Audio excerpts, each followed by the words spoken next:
So the January board briefing was on January 11th, and all the trustees were in attendance except trustee Foreman left early. The agenda topics were student outcome goal GPM 5.5 and constraint progress measure 4.1. And then the superintendent's report included mid-year math update, as well as an update on the Dallas Education Foundation. So GPM 5.5 concerned the percent of college enrollment for graduates. The district actually, first thing, this data is from the class of 2022, so not last year's graduates, but actually the year before, and that's normal. There's always a 1-year lag with the CCMR data, but the district did say that they were off target or off track with their goal. So their goal was 59% of students enrolled in college. Their actual was 56.6%. And there was also a decrease from the previous year. And then they also showed the data disaggregated by student group. Then they presented data on constraint progress measure 4.1, which concerned proficient 1 teachers at high priority campuses and non-high priority campuses, specifically the gap between those 2 types of campuses. So obviously they want the gap to decrease and this number to get smaller year after year. The district said they're also off track in this goal. There's actually an increase in the gap from 8.5% last year to 11% this year.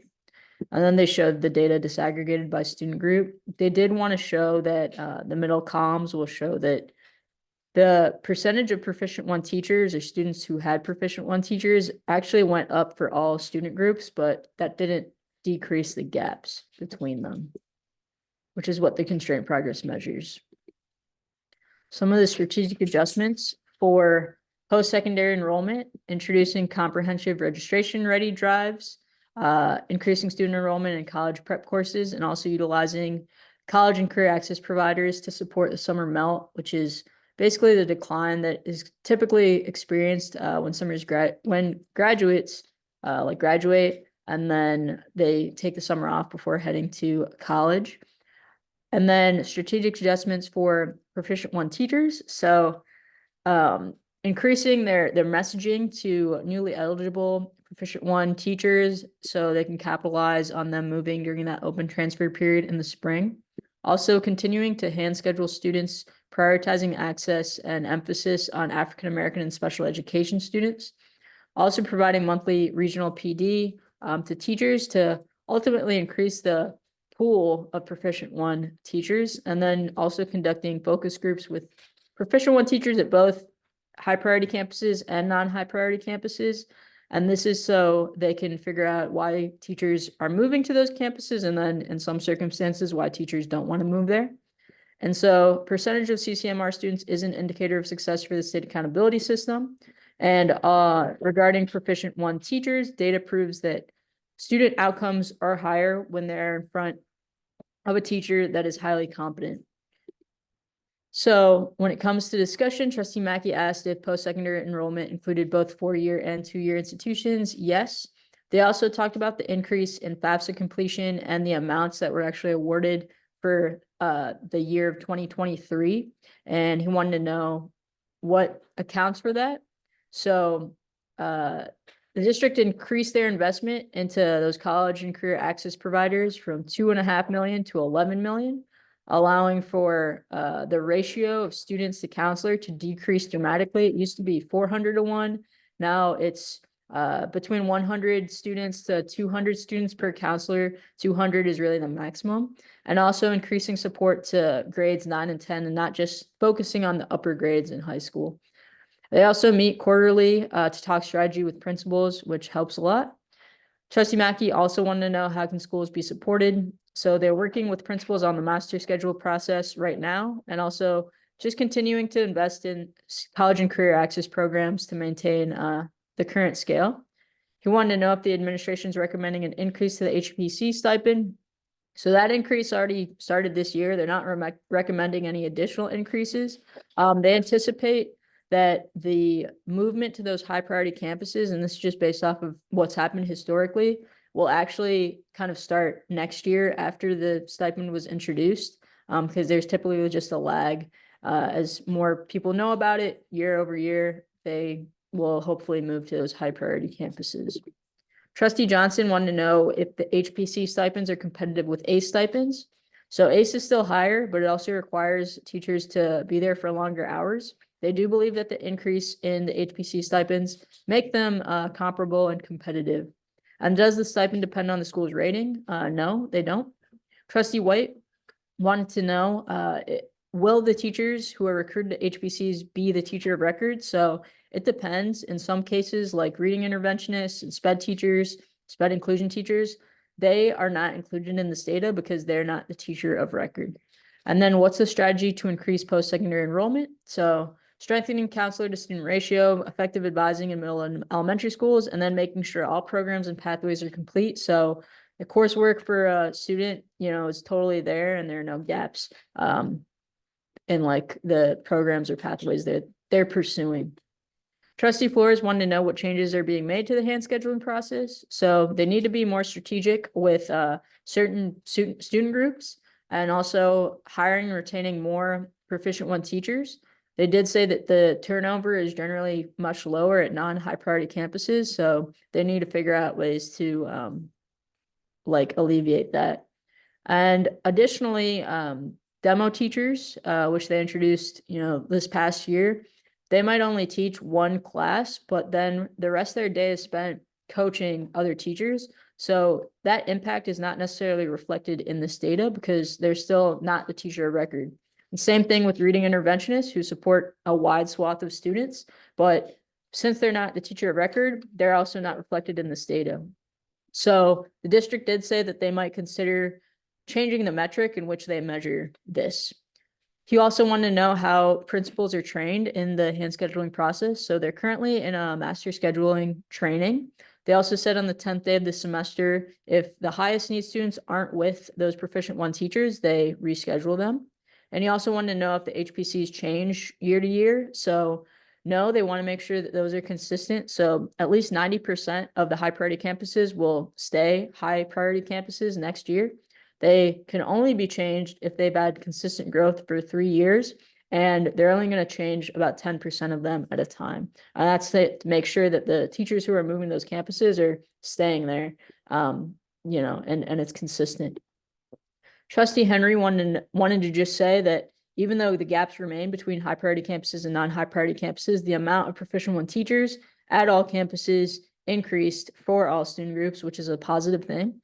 And then Trustee Mitchke asked if they can anticipate improvement in post-secondary enrollment for the class of 2023, so last year's graduates. They say yes.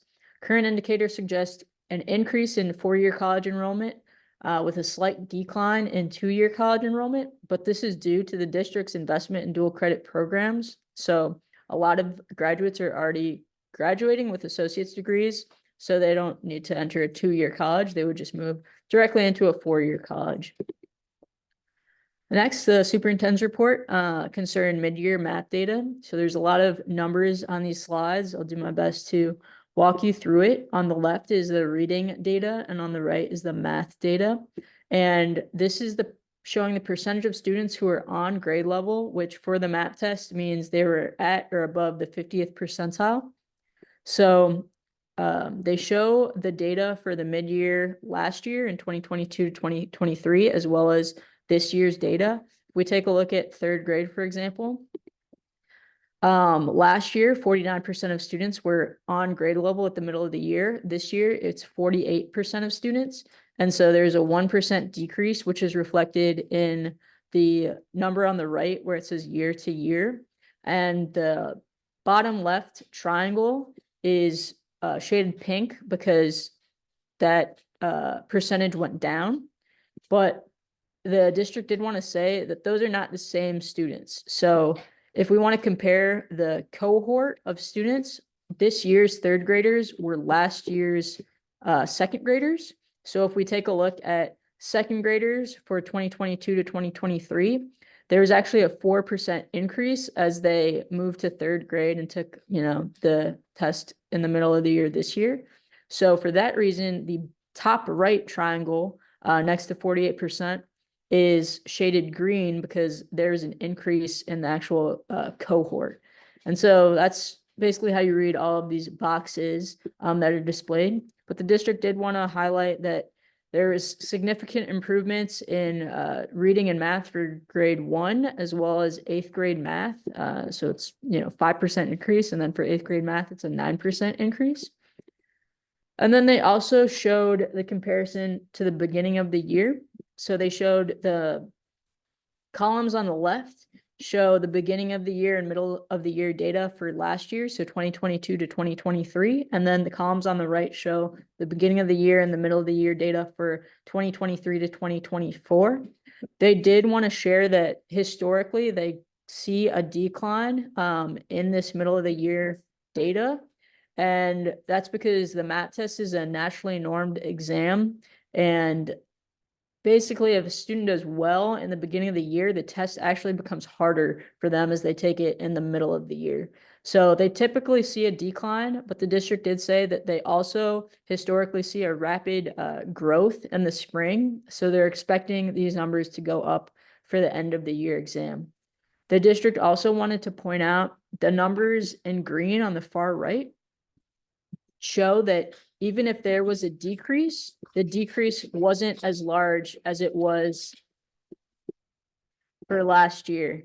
So for example, in emergent bilingual,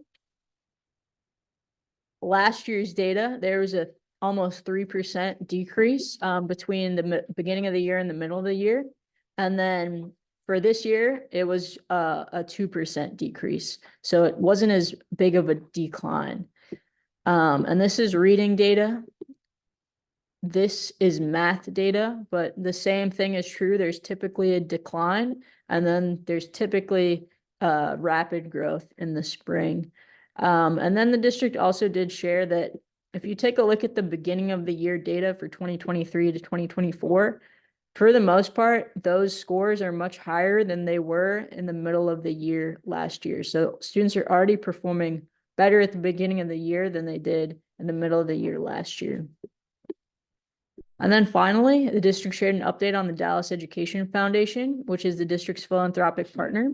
So as of 2023, the Dallas Education Foundation raised almost $2.5 million, received $1.7 million in grants, which directly support DISD.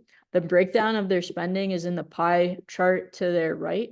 They also discussed that one of the new initiatives was student wellness at the bottom. They received a large grant to support students as they deal with grief. And then their major initiatives for 2024 are additional funding for the book vending machines at campuses. They currently have those at 22 campuses, and they are wanting to expand. Also implementing career-connected learning at campuses across all grades, elementary, middle school, and high schools, and then launching an endowment campaign. And one of the things that they really emphasize is that the district's investment in the Dallas Education Foundation is $150,000, but the foundation raises, significantly more than that, $1.7 million in grants alone. So the district's return on investment is over 950%. And then there wasn't that much discussion. Trustee Henry did say that he appreciates the work of the Dallas Education Foundation. Trustee Flores and Trustee Mitchke also echoed their support of the Dallas Education Foundation. Trustee Henry did say that he would like the growth between the middle of the year from last year and the middle of the year from this year to be present on the slides. And he did want to emphasize the importance of explaining that the test does become harder as students become more successful. So it's harder to achieve the same level of growth as the year goes on. And that was the January recap of the DISD board briefing.